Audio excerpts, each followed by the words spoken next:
Sobra kong minahal yan, Diyos ko. Dahil alam ko walang anak na obligasyong bago nabuhayin ng pamilya ang magulang. Hindi sapat ang mga salitang uliran at mapagmahal para ilarawan ni Aling Amelita kung gaano kabuti ang kanyang anak na si Rem Pedrano. Mula nang magkatrabaho, si Rem na ang tumayong padre de pamilya para masustentuhan ang amang 15 taon ng bedridden dahil sa stroke. Isa na lang talagang kinakapitan ko na sa itaas. Sabi ko nga para akong pinutulan ng paa at kamay. Sabi ko ngayon ko lang nakita yung anak kong maligaya, masaya. Sabi ko, ang lupit niya, napakabait ng anak ko.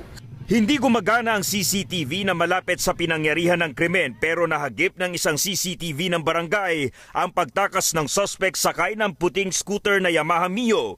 Nakasuot ng shorts, jacket at pulang helmet ang suspect. Tugma ito sa pagsasalarawan ng mga testigo. Sa panayam ng DZMM, itinanggi ng boyfriend ng biktima na si Andrew Navarrete na may anggulong love triangle sa krimen. Kahit 2 buwan pa lang silang magkarelasyon, nagpaplano na raw silang magpakasal sa Enero. Hindi rin daw totoong sinusundo niya ang nobya dahil weekends lang sila nagkikita. Walang anggulong hinala ng polis na love triangle, wala yung gano'n, malabo yun. Malabo po yun. Oo. Kasi matagal na po silang iwalay nung boyfriend niya nung naging camp.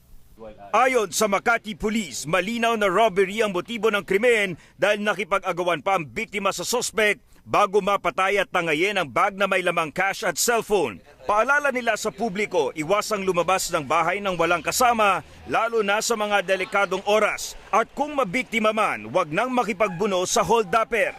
Sayang ganong halaga lang, mawawalan tayo ng mahal sa buhay. So, mas maigi na ibigay na lang. Pinabulaan na naman ng National Capital Region Police Office na nagkukulang na sila sa police visibility para sugpuin ang street crimes dahil mas nakatutok daw sila sa kampanya kontra iligal na droga.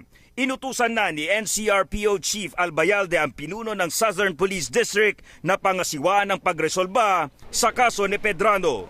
Dominic Almelor, ABS-CBN News.